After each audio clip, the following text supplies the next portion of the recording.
కేటీఆర్ గారు మాట్లాడినారు, నిన్న కవిత మాట్లాడింది. దేనికి సంబంధించి మాట్లాడినారు? సుప్రీంకోర్టు ఇచ్చినటువంటి ఒక జడ్జిమెంట్ని మేము స్వాగతిస్తున్నాం.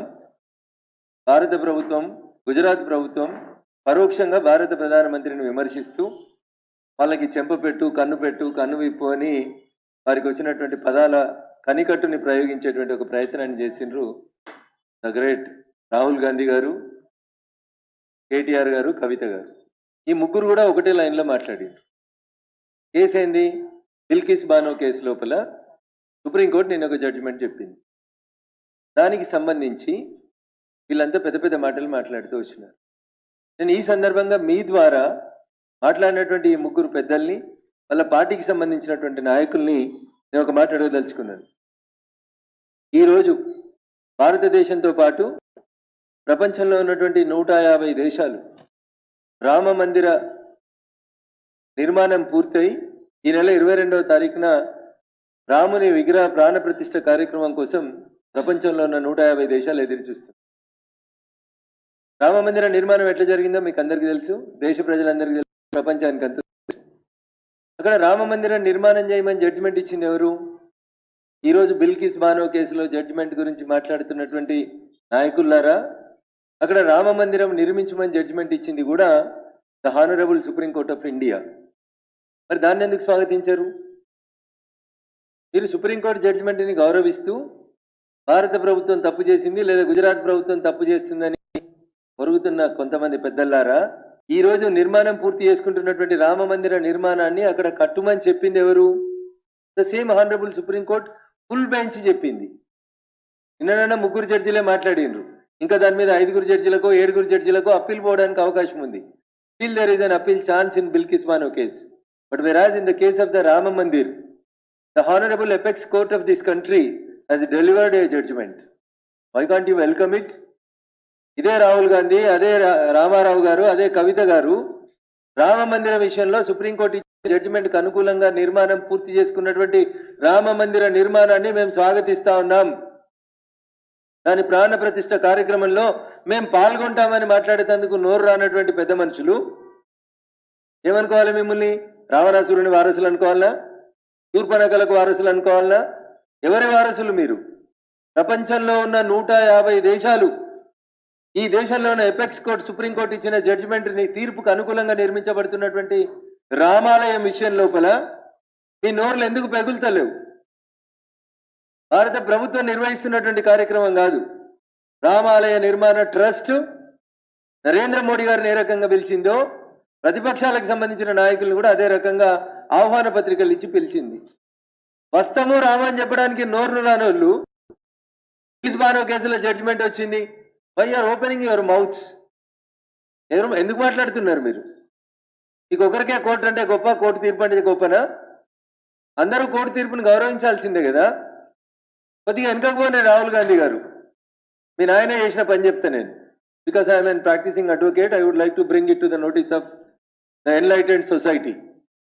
1985 షాబాను అనేటువంటి ఒక లేడీ 1978లో తన భర్త తనకు విడాకులు ఇచ్చిండని, పిల్లలతో తన మనుగడ కష్టమవుతుందని మనోవర్తి అని చెప్పి 1978 నుంచి కొట్లాడితే 1985లో ఈరోజు సుప్రీంకోర్టు చీఫ్ జస్టిస్ గా ఉన్నటువంటి చంద్రచూడ్ గారి తండ్రి, ఈరోజు సుప్రీంకోర్టులో చీఫ్ జస్టిస్ గా ఉంది డివై చంద్రచూడ్ గారు, సుప్రీంకోర్టు చీఫ్ జస్టిస్. 1985లో ఆ రోజు జడ్జిమెంట్ ఇచ్చింది, షాబానో కేసులో జడ్జిమెంట్ ఇచ్చింది ఎవరు? ఇప్పటి సుప్రీంకోర్టు చీఫ్ జస్టిస్ తండ్రి వైవి చంద్రచూడ్ గారు జడ్జిమెంట్ ఇచ్చినారు. ఏమని? సెక్యులర్ దేశం భారతదేశం, ఒక కులమోళ్ళకి భరణం ఇయ్యాలి, ఇంకో కులమోళ్ళకి భరణం ఇయ్యదనడం తప్పు. ముస్లిం మహిళ అయినా, హిందూ మహిళ అయినా, క్రిస్టియన్ మహిళ అయినా భర్త భార్యకు విడాకులు ఇచ్చినట్లయితే భరణం ఇవ్వాలి, మెయింటెనెన్స్ ఇవ్వాలి, సెక్షన్ 125 కింద మెయింటెనెన్స్ ఇవ్వాలని చెప్పింది. ఒక జడ్జి చెప్పలే, 5 judges. It was the judgment of honourable chief justice. నిన్నిచ్చింది చీఫ్ జస్టిస్ బెంచ్ కాదు, బిల్కిస్ బానో కేసులో.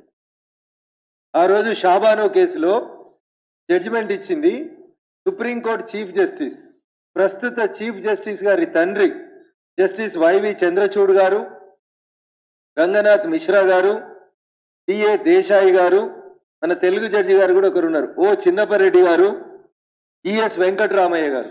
ఈ 5 జడ్జిలు ఏమన్నారంటే, బెంచ్ ఏమన్నదంటే, మీరు హిందువా ముస్లిమా క్రిస్టియన్ పక్కన పెట్టి భర్త భార్యను వదిలేస్తున్నప్పుడు భరణం ఇవ్వడం సమంజసం అని ఈ దేశంలో ఉన్న సర్వోన్నత న్యాయస్థానం జడ్జిమెంట్ ఇస్తే, అయ్యా రాహుల్ గాంధీ గారు ఒకసారి వెనకకు పోండి.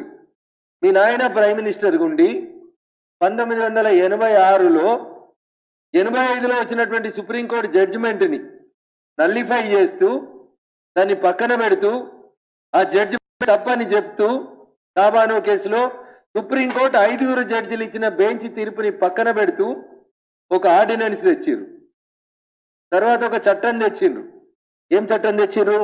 ముస్లిం women protection of rights and divorce act 1986 అని భారత పార్లమెంట్ లో కొత్త చట్టమే చేసేసిండ్రు. I'm not exaggerating the facts, దయచి అందరూ అర్థం చేసుకోవాలి.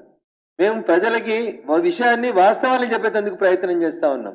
1985 ఏప్రిల్ అనుకుంటా, if I'm not wrong and subject to correction, 23 April రోజు సుప్రీంకోర్టు 5 జడ్జిల బెంచ్ జడ్జిమెంట్ ఇస్తే 1986లో ఆ జడ్జిమెంట్ని పక్కకు పెట్టి ముస్లిం మహిళలకి భరణం ఇవ్వాల్సిన అవసరం లేదని భారత పార్లమెంట్తో చట్టం చేసిన మీరు సెక్యులర్లు ఎట్లయితారని అడుగుతున్నాను నేను.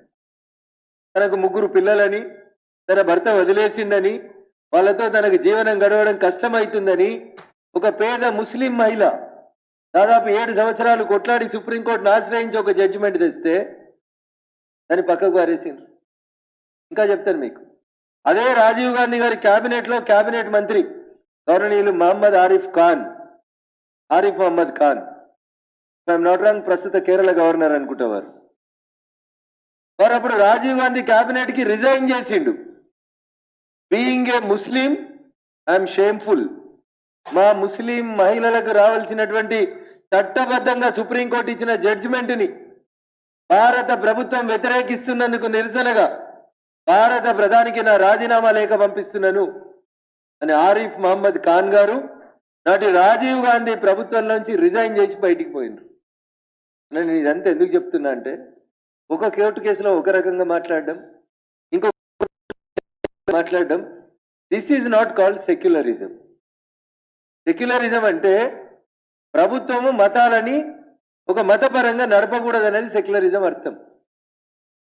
మరి ఈరోజు మీరు ఈ దేశంలో మెజారిటీ ప్రజలైనటువంటి హిందువుల ఆకాంక్ష, ప్రపంచంలో ఉన్నటువంటి ప్రతి హిందూ బంధువు ఆకాంక్ష రామ మందిర నిర్మాణం. సుప్రీంకోర్టే జడ్జిమెంట్ ఇచ్చింది కదా. రఘునందన్ రావు గారో భారత ప్రభుత్వమో నరేంద్ర మోడీ గారో ఏకపక్షంగా తీసుకున్న నిర్ణయం కాదు కదా.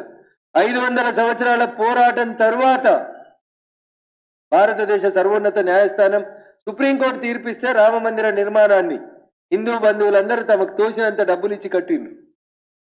భారత ప్రభుత్వం కట్టలేదు. ప్రాణ ప్రతిష్టకి మీరు ఎందుకు రావట్లేదు? రానోళ్ళకి సుప్రీంకోర్టు జడ్జిమెంట్ని అక్కడ గౌరవించని వాళ్ళకి నిన్న నోర్లు ఎందుకు లేస్తున్నాయని అడుగుతున్నా. అంటే appeasement of Muslims, just parliament elections వస్తున్నాయి కాబట్టి మైనార్టీల ఓట్లని దండుకునేందుకు చేస్తున్నటువంటి కుట్ర తప్ప ఇది ఇంకొకటి కాదు. ఓకే, మీరు కోర్టు జడ్జిమెంట్లను స్వాగతించారు కదా, బిల్కిస్ బానో కేసులో జడ్జిమెంట్ని స్వాగతించారు కదా, మరి జ్ఞానవాపి కేసులో కూడా కోర్టు జడ్జిమెంట్ ఇచ్చింది ఆర్కియాలజీ డిపార్ట్మెంట్ తోటి సర్వే చేయించమని. If you are not inclining towards minorities just for the sake of votes, then you also welcome Gyanvapi masjid judgment. ఈ దేశంలో అన్ని కోర్టుల జడ్జిమెంట్లని మేము గౌరవిస్తాం, మేము స్వాగతిస్తాం. ఆ జడ్జిమెంట్ మాకు అనుకూలంగా ఉందా వ్యతిరేకంగా ఉందా అనేది మేము మాట్లాడాం. We avoid the apex court of this country. భారత సర్వోన్నత న్యాయస్థానం ఇచ్చేటువంటి తీర్పులు ఏ కోర్టు ఇచ్చినా ఆ తీర్పుని మేము గౌరవిస్తాం. మరి మీరు గౌరవించాలనా వద్దా? ముస్లింలకు అనుకూలంగా వచ్చిన కేసు అయితే ఒక జడ్జిమెంటు, లేదా మెజారిటీ ప్రజలైనటువంటి హిందువులకు వచ్చినటువంటి జడ్జిమెంట్లను మాత్రమే మీరు వ్యతిరేకిస్తామంటే మీ వక్ర బుద్ధిని ప్రజల ముందు ఉంచాలని చెప్పి మేము అనుకుంటున్నాం. ఇంకొకటి జరిగింది, భారతదేశం ఇంకొక మేజర్ ఇష్యూ జరిగింది, రామసేతు. సుబ్రహ్మణ్య స్వామి గారు సుప్రీంకోర్టులో నాలాగపోయి ఆ రోజు ఆర్గ్యుమెంట్ చేయకపోతే రామసేతును బ్లాస్ట్ చేస్తామని కూర్చుంది అప్పుడు ఉన్నటువంటి యూపీఏ ప్రభుత్వం శ్రీమతి సోనియా గాంధీ గారి నాయకత్వంలో. వారి భాగస్వామిగా అప్పుడు ఉన్నటువంటి డిఎంకే ఎన్ని మాటలు మాట్లాడిందో ఈ దేశ ప్రజల ముందు ఉన్నటువంటి అంశం. అందుకని వీఆర్ నాట్ ఎగ్జాగరేటింగ్. మీరు బిల్కిస్ బానో కేసు గురించి మాట్లాడితే అయోధ్యలో కరసేవకుల పంచాయతీ మాట్లాడదాం, గోద్రా రైలు కేసు గురించి మాట్లాడదాం. ఇంకా మీకు చేతనవుతుందంటే 1947 ఈ దేశానికి స్వతంత్రం వచ్చిన నాటి నుంచి ఎవరెవరి మీద ఎక్కడెక్కడ రేపులు జరిగినాయో మాట్లాడుకుందాం. ఈ వీడియో మీకు నచ్చినట్టయితే లైక్ చేయండి, 10 మందికి షేర్ చేయండి. అలాగే కామెంట్ల రూపంలో మీ అభిప్రాయాలను మాతో పంచుకోండి. Nationalist hub group of channels ను సబ్స్క్రైబ్ చేసుకుని తెలుగునాట జాతీయవాద జర్నలిజాన్ని ప్రోత్సహించండి. ఈ వీడియో కింద ఉన్న బెల్ ఐకాన్ పై క్లిక్ చేయడం మర్చిపోవద్దు.